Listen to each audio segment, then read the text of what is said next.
everyone, welcome back. I hope you're all doing well, fantastic, fantabulous. So in my last video I was talking about comparison, the issues it brings. Today I'm going to be talking about how we can deal with these sorts of issues. So for me, that at the core of comparison, I'm dealing with an identity problem. I'm putting myself into question, my self-worth, can I do it, my abilities.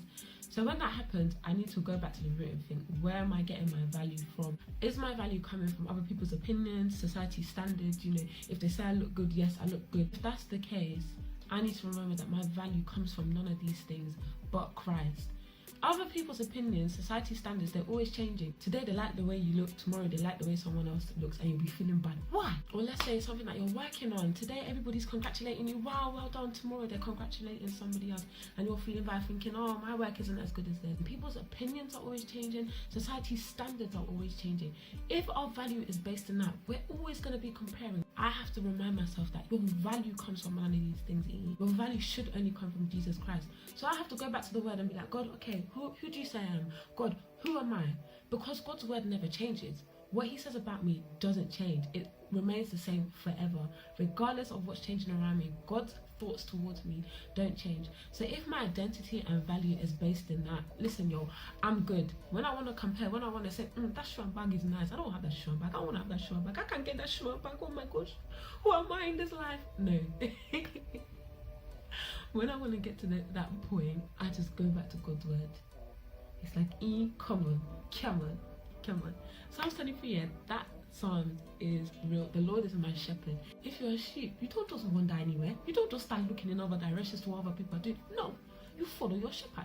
So I have to tell myself, follow your shepherd, Jesus. Follow the truth of who he has called you to be.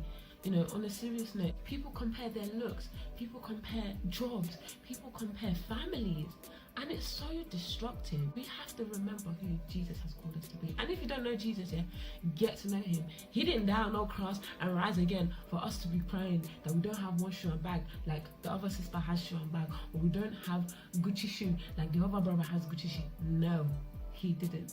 He died and rose and calls us to turn to him because he knows who he has called us to be.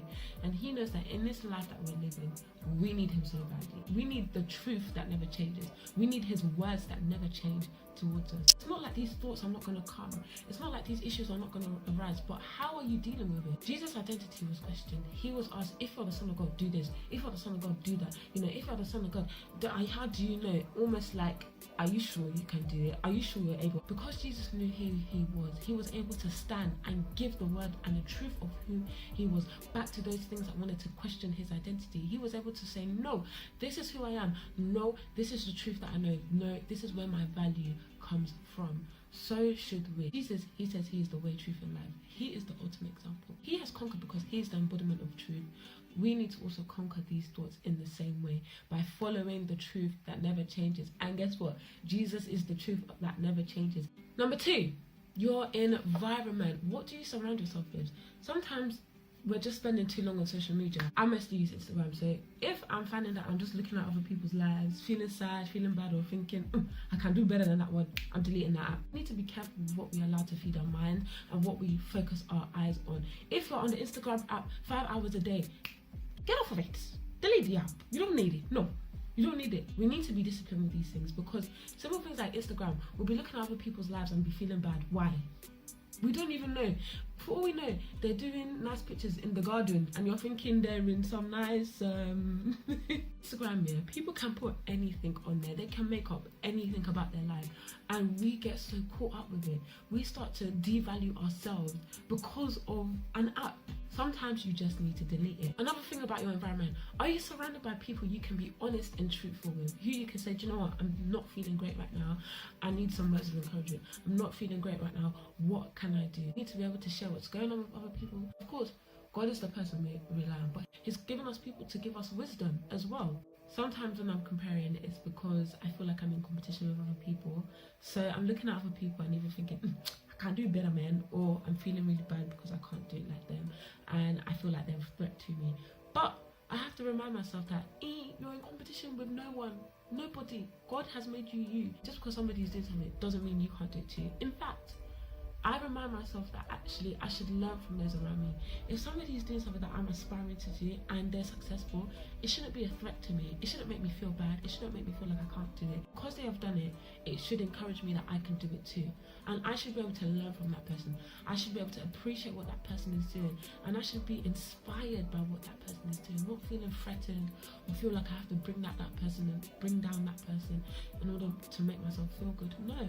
What that person is doing or what that person has achieved should encourage me to say, you know what, E, that's not a threat to you. That doesn't invalidate you. What that person is doing is great and you can learn from them. You can do it too. Last thing I'm going to talk about today is excellence. Alice like E, stop complaining, stop moaning and work on your craft. Be excellent, practice, work, put in the effort. That's all you need to do. Really sit down and just think, am I actually putting in the work? Am I actually doing what I need to do? Or am I just complaining? Or am I just feeling bad because I'm not doing it the way that other person is doing? We don't know how much work people are putting in. And it's not even about that. We have to make sure we're being excellent in our own right. Christ has set a standard for us. He has called us to be people of excellence. Not, oh, I can't. Oh, how did they do it? No. Stop looking at other people. I tell myself, put in the work. Don't complain if you ain't gonna play the game. That sounded nice, but it kind of worked. Thank you so much for watching this video. I hope it was helpful. Listen, we're gonna be overcoming comparison, no more. Sometimes I still get thoughts, sometimes I still struggle, but I know the issue is not with these things coming, it's how I deal with them. Do I allow them to grow in my heart and define who I am? Or do I deal with them right then and there and remember who Christ has called me to be? Remember who my identity is rooted in. If you like this video, don't forget to share it, don't forget to like, don't forget to comment down below. How do you deal with comparison? And don't forget to subscribe.